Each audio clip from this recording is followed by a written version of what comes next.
Pokoknya ini kita belajar bid'ah biar tidak kayak Wahabi, biar tidak kayak pengikut Muhammad bin Abdul Wahab yang menjadi sponsor bid'ah, menjadi promotor bid'ah, tapi dia terjebak pada bid'ah. Bid'ah itu adalah pembaharuan syariat.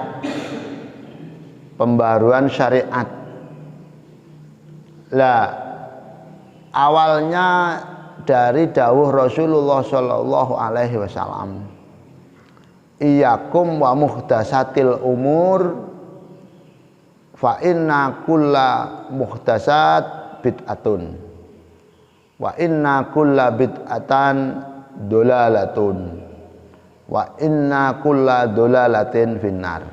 Bisa langsung, tidak usah inna, iyyakum wa kulla muhdatsat, wa inna kulla muhdatsat bid'ah, wa kullu bid'atin dolalah, wa kullu dolalah finnar.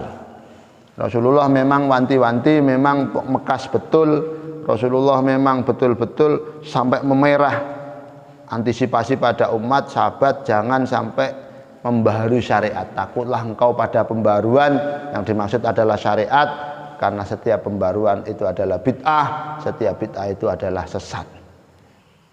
Coba kita gaji dulu secara teks, secara bahasa, lafdon. Bid'ah itu dari kata bada'a, seperti badi' ini. Badi' ini bid'ah.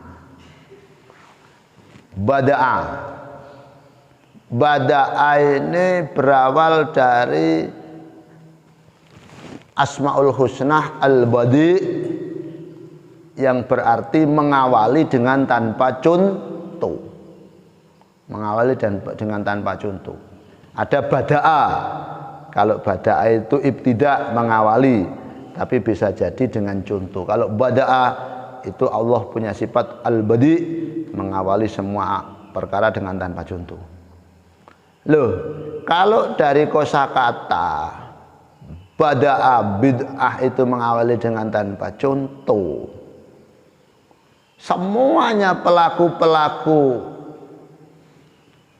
kreativitas inovasi itu adalah pelaku bid'ah. Pencetus mesin lampu bid'ah, mengawali sendiri. Pemproduk mobil Toyota bid'ah. Bahkan sampai orang Jawa yang memiliki kreativitas ngawali undi-undi, yang mengawali kreativitas jemblem, ya pelaku bid'ah. Terus masa tidak boleh? Kita itu kadang sering terjebak mengatakan bid'ah itu dolalah, sesat, tapi kita penikmat atau yang menikmati hasil bid'ah, seneng onde-onde, seneng jemblem, menggunakan sepeda motor, menggunakan HP. Oh, bid'ah bukan masalah itu. Bid'ah itu masalah syariat. Ya wis. Masalah syariat ada dua, yakni tentang tauhid. Nah, ini tadi dijelaskan. Kalau yang dimaksud adalah pembaruan tauhid, semua sepakat, semua oke.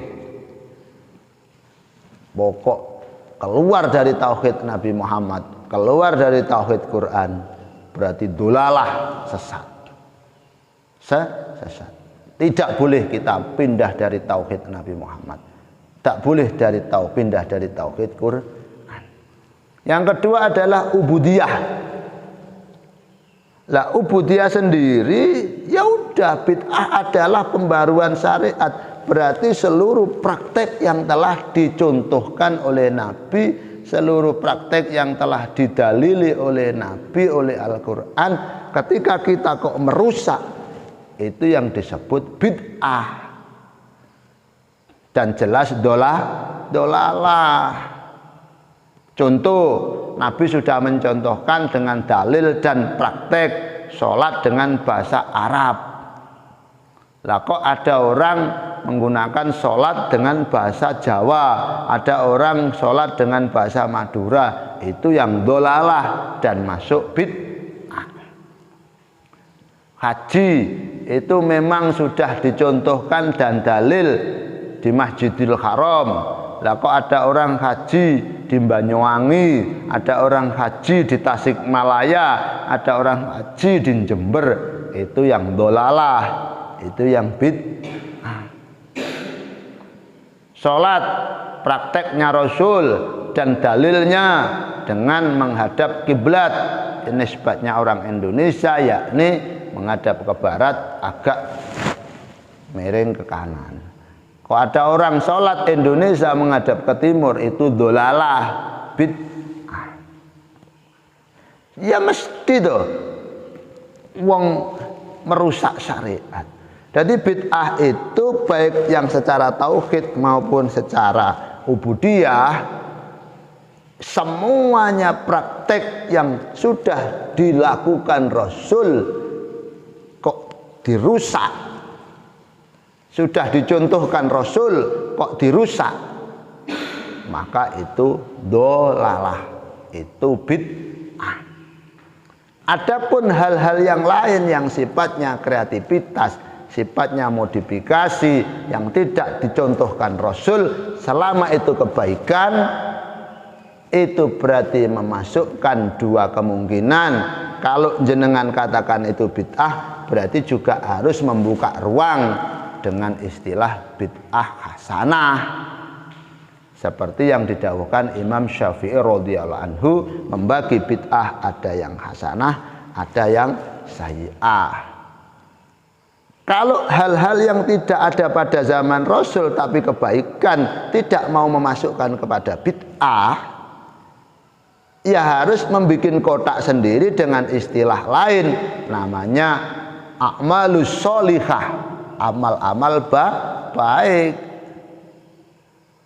Ya hasanatun, kebaikan, gitu saja. Rasulullah memberikan peluang sebesar-besarnya untuk memperbanyak kebaikan-kebaikan walaupun itu baru.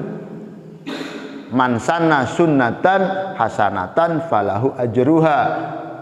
Siapa yang melakukan kebaikan baru, maka dia mendapat pahala dari kebaikan tadi. Wa ajruman amila biha ila yaumil qiyamah, dan pahalanya orang-orang yang meniru kebaikan produknya sampai hari kiamat. Ini kan berarti menunjukkan Rasulullah memperbolehkan melakukan hasanah kebaikan. Man amila sholihan fali nafsih, siapa yang amal soleh maka dia mendapat. Masya Allah, berarti kan wal asri innal insana lafi khusrin illa alladzina amanu wa amilus sholihin. Amal soleh. Ya kreatif, tidak masalah. Jadi itu bisa kau masukkan kepada bid'ah, tapi bid'ah yang hasanah, karena baik dicontohkan oleh para sahabat dengan mengelompokkan Quran jadi 30 juz, dilakukan oleh para tabi'in dengan memproduk ilmu tajwid, ilmu fikih dan sebagainya. Berarti kalau tidak mau memasukkan dalam koridor bid'ah, masukkan dalam hal a'malus sholihah, hasanah. Jadi harus paham antara bid'ah sendiri. Bid'ah adalah membongkar syariat yang sudah dicontohkan Nabi, membongkar syariat yang telah ada dalilnya. Kalau tidak ada pada Nabi, belum didalili, ini belum masuk kategori bid'ah. Ini adalah masuk dalam amalus soleh, amalus solihah, masuk dalam hasanah. Kalau semua hal yang baru kau katakan bid'ah, maka monggo, tapi berikan ruang dengan istilah kalau baik berarti hasanah, kalau jelek berarti sayyi'ah. Dua ulama besar ini yang menjadi pelopor. Imam Syafi'i membuka ruang dengan istilah hasanah dan sayyi'ah. Imam Syatibi mengatakan kalau bukan contoh dari Nabi, berarti kebaikan-kebaikan baru bukan kategori bid'ah, tapi dikategorikan amal soleh, amalus solihah dan hasanah. Kalau jelek juga dikategorikan amal sayyi'ah, amal jelek. Dua imam besar, Imam Syafi'i mengkelompokkan hal baru memang sebut bid'ah, tapi kalau baik disebut dengan hasanah, kalau jelek dengan bid'ah sayyi'ah. Imam Syatibi pokok sesuai dengan syariat Nabi, selainnya itu bukan kategori masuk bid'ah, tapi urusan-urusan baru yang disebut amal soleh apabila baik dan amal jelek apabila jelek. Jadi harus monggo kita pilih yang mana. Kalau kita tidak mau memasukkan hal baru, ya repot lah, repot. Karena kita terus berinovasi sesuai dengan kebutuhan zaman. Bagaimana ubudiyah dengan mikrofon, bagaimana memperlancar hubungan dengan handphone, bagaimana haji dengan mengendarai pesawat terbang. Masa tidak boleh? Jadi harus kita kembalikan. Bid'ah sendiri adalah membongkar syariat. Apa syariat? Ketetapan Nabi, dawuh Nabi, perilaku Nabi. Ya sudah, yang baru berarti bukan bid'ah, tapi amal soleh atau amal jelek. Terima kasih, mudah-mudahan manfaat. Assalamualaikum warahmatullahi wabarakatuh.